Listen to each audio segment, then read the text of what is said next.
Please welcome Luca.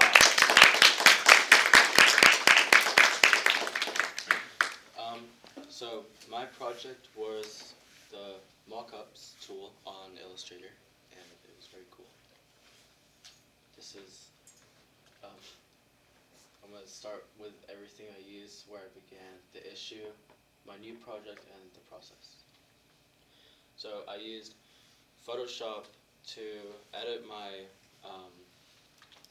I had a paper bag, and I used it was like a smart object tool to get all the textures off of it and apply my mockup to the bag, which failed. And then I used Adobe Illustrator to use the actual mockup tool, because it has a mockup tool that they introduced a few years ago. This was my original project. It's Elaine, and that is the quote that Elaine and Anna told me. It's kind of a bad quote, but it's fine. The issue, oh, wait, this is not, okay. The issue was it was boring. Elaine did not like her photo, and I lost interest in it very, very quickly, because I didn't know what to do after I'd taken the photo and I turned it into an illustration. I was gonna take another photo and do the same thing but have it red. And I was gonna paint over it with a white paint marker and try and figure something out, but it low-key sucked, but it's okay. This is my new project. So I wanted to do something more interesting, and I could not think of a single thing. So I just started playing around with Illustrator with the pen tool, and I made this M right here. And I was gonna make a logo, and then I did, but it kind of turned out bad. So I turned it into another logo for a cafe. And the design behind the logo is that I wanted to create a cafe logo for a company called Mug, which doesn't exist, but I don't know, it just kind of popped in my head. So yeah, I had a bunch of people tell me that my original name Mugger was not good. So I just got rid of the R and turned it into Mug, and then turns the U into a coffee cup. This was my my first mock-up. This one was kind of the one that taught me how to use the mock-up tool. It's very simple and it's really, really boring. I could have done better on it, but I was going to, and then I just ran out of time. Sorry, SP.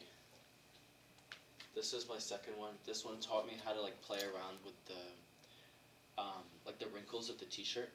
So it originally does it for you, but you can take it to the next level and you can edit it yourself, and you can kind of squish everything around, make it look like it really fits on the t-shirt. Yeah, this one was a bit more interesting, but still kind of boring. And then this one was my final one, and this one, it was fully designed by me except for the bag. So Illustrator has, okay, originally I had a picture of a bag that I got from Pinterest, and it kind of sucked because I was using the Smart Object tool on Photoshop, but afterwards I switched to Illustrator, and they have all these presets that you can use, which is, it's very helpful because it's all mapped out for you, so you don't have to map it out yourself. And this one I used a color burn effect, so made it look even more realistic, but there's still some touch-ups I could do with playing around with the shadows and all of that. So this is my process. You have to create the design up there, and then you make it as if it's going to be flat on something, and then you go to the mockup tool, and you can paste it onto the, these are the different presets I was talking about, onto one of these. So there's the disposable coffee cup, and then I did a mug, I didn't include it, and then I have one at the top, which is that paper bag that you see. My project reflection, I learned that you should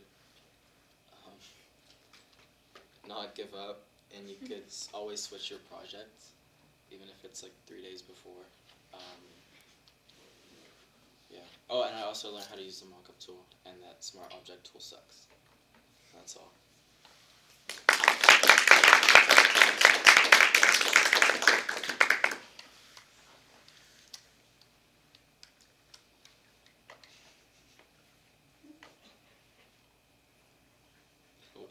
What do I do? What do you think your this coffee shop would serve at the shop? Coffee. I have Indian coffee, and I also have Arabic coffee, and I have the French one. I made 3. Yeah. How did you feel changing your project so close to the last day, and how do you think this helped you grow? I don't. Well, actually, I do think it helped me grow a little bit because it kind of taught me how to, like, be on a time crunch. Because I had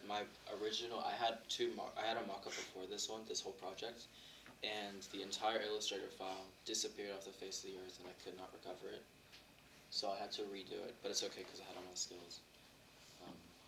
But it was kind of challenging, like having to plan out something really quickly. Yeah. Did this project make you want to go into marketing in the future? No. Okay.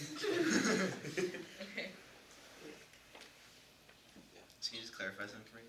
Is the mockup tool, is it a tool in Photoshop? Yeah, it's in Illustrator. You just like select all your things and you go up to the top, and it's just right there. Okay. Well, like what is it? Oh, like what is it? Yeah. This. What does it do? Like it's like you can visualize putting a design onto, like, say, a soda can. Or So like you have to find your image first, or can you take your own photo you and can. then apply it? So I had a photo of a can, a blank, like it was like a Coke can. I just erased everything off of it. That one didn't work because I used a smart object tool, and then I tried it with the Pinterest photo. That one also didn't work, so I just ended up using the presets, which I wanted to use my own photo, but with the time I had and like not knowing how to use it, I was kind of struggling. So it wraps your art onto a circular object. to Or make on it any look- object, yeah. It'll make it look like it's circular or, rounded. Yeah, you can Does it see. even do the shadows? No, it doesn't. Or I think you can. I didn't know how to do it. I kind of played around with it in the end, so I added that color burn effect. Like, Right. you can see right here, and at the top, it kind of looks like it's the texture showing through. But yeah, I couldn't really figure out how to do the shadows properly. Like the weight at the bottom right is kind of too big. Yeah. So that's your next step. You should learn that. That'd be. In Miss P's class we have a project where we're gonna learn how to do it. Cool. So I'm kind of excited for that one.